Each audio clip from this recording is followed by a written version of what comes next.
Hello, ladies and gentlemen. My name is Mengs, and something absolutely crazy just happened in the competitive Advanced Wars scene. For the first time in almost 20 years, the online site Advanced Wars by Web actually implemented balance changes among its COs.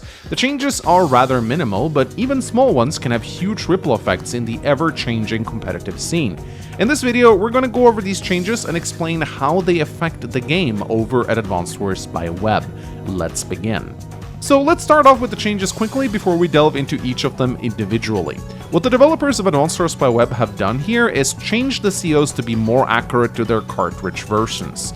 First of all, Kindle's superpower has been buffed. It now gets bonus damage from all captured properties instead of just cities. Then we have Drake. His air units are now 30% weaker as opposed to 20%, and his naval units have 10% extra defense rather than 25%. Von Bolt's superpower can now damage and stun his own units, and its targeting mechanism have been updated accordingly. Lastly, Rachel's infantry missile is now less likely to target her own infantry units. So as I said, all these changes are really just Advanced Wars by Web making the game more accurate to the cartridge version, which may seem like a no-brainer to most people, but even so, this marks a shift in the metagame, which is going to have ripple effects on how the competitive scene is played.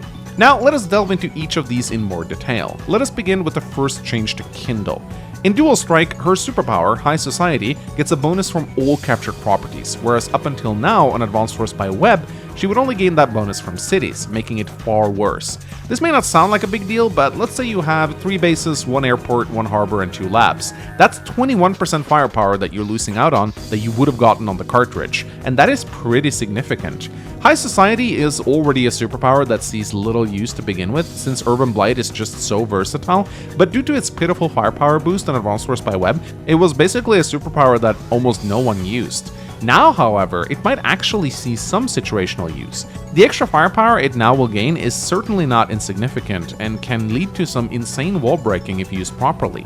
High Society has certain benchmarks where it actually becomes rather scary, and the extra boost it gives on properties can also make for some really powerful engagements. However, there is another big change to Kindle that is not listed in this changelog, and that is the fact that she is now officially recognized as a Tier 2 CO. Up until now, Kindle has been a Tier 3 CO, but she's always been a very strong CO in that tier. Some people have jokingly said that she was Tier 3.5, which I kinda agree with.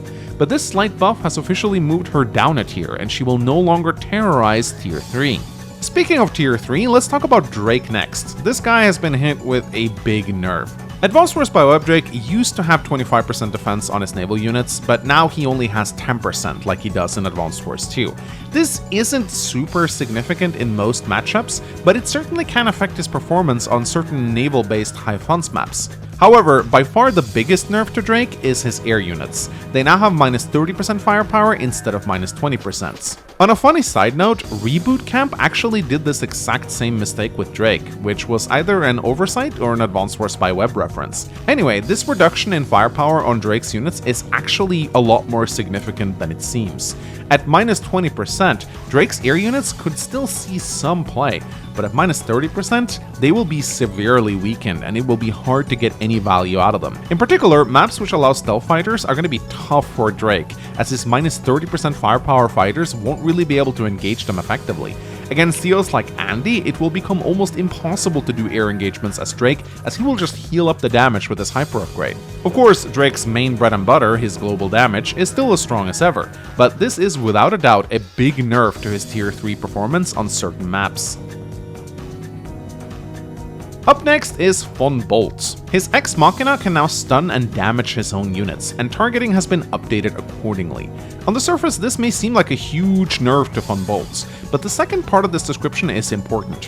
What exactly does an updated targeting mechanism mean? Well, up until now, Ex Machina has just targeted the biggest and most valuable clump of enemy units on the map, but since it can now actually affect Von Bolt's own units, it will attempt to avoid them. His own units are basically subtracted in value from the total number that Ex Machina deals, similar to how Sturm's Meteor Strike would work on the cartridge. This gives the Von Bolt player a lot more control over where the Ex Machina lands. By moving his own units towards the enemy, he might actually be able to shift the value enough to make it strike somewhere else instead. It may seem insignificant, but for players who like to play around with the move planner a lot, this change will ultimately give them more control over where the Ex Machina lands. If anything, I'd say that this change might be a nerf to Von Bolt in Live League, where you have less time to play around with the move planner, but a big buff in regular games, in particular Standard. On another note, Von Bolt has actually been moved up to tier 2 on larger fog maps, so don't be alarmed if you run into him in that setting. Lastly, there's been a change to Rachel's missiles, primarily her anti-infantry missile. In case you don't know, Rachel fires 3 missiles with her superpower, one that goes after unit HP, another that targets value, and another one that targets infantry. The calculation of the infantry missile has been changed so that it now treats Rachel's own infantry as an equal negative value to enemy infantry. In simpler terms, Rachel's own infantry are now less likely to be targeted by her anti-infantry missile. Similar to Von Bolt, this gives the Rachel players more control over where their missiles land. By moving in one or several more infantry into their area, they are a lot more likely to strike elsewhere. All in all, this is a slight buff to Rachel, and we might see more of her in tier 3 from now on. So, after all this, who is the biggest winner of these balance changes? Andy is probably the strongest tier 3 CO now, and Drake will continue to dominate on large base heavy maps, even with his nerfs, but there is one particular tier 3 CO that might actually see more play with these changes, and that is Lash.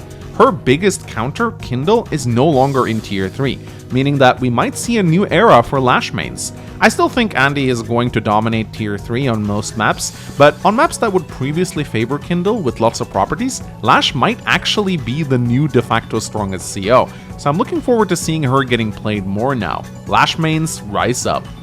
Kindle being moved into tier 2 is also probably my favorite change here. I thought for years that her being in tier 3 is just not good for the game, as she's just the de facto pick on most maps. I do wonder if she is going to be the least played CO in tier 2 now, even with her buffed superpower, but I've always disliked the way she plays, so I don't mind her taking a backseat to other COs, as she is by far one of the most popular COs on Advanced Wars by Web. In my book, less Kindle is good for the game, although I know some people will disagree with me on this. So yeah, these are interesting changes, and they kinda came out of nowhere. I thought that after 20 years of COs remaining the same, the people over at Advanced Wars by Web would never change them, but I also appreciate that they are willing to shake up the metagame. Now, I am surprised that they decided to go towards cartridge accuracy instead of away from it. I personally think that the COs of Advanced Wars by Web could benefit from some slight balance changes to spice up the metagame a little bit, but I guess that is probably not happening now. However, I do hope that they eventually decide to add Clone Andy to the game, since he has been recognized as an official CO in the Advanced Wars reboot camp now, and there is a petition you can sign, which has gained a lot of traction. Anyway, ladies and gentlemen, I'm very excited to hear what you think of these changes. Do you think that they're doing a good thing with this, or do you think they're walking in the wrong direction? Which one is your favorite, and which one is your least favorite? And how do you think it's going to affect the metagame of competitive Advanced Wars? My name is Mengs. Thank you so much for watching. I'll see you guys next time. Bye-bye.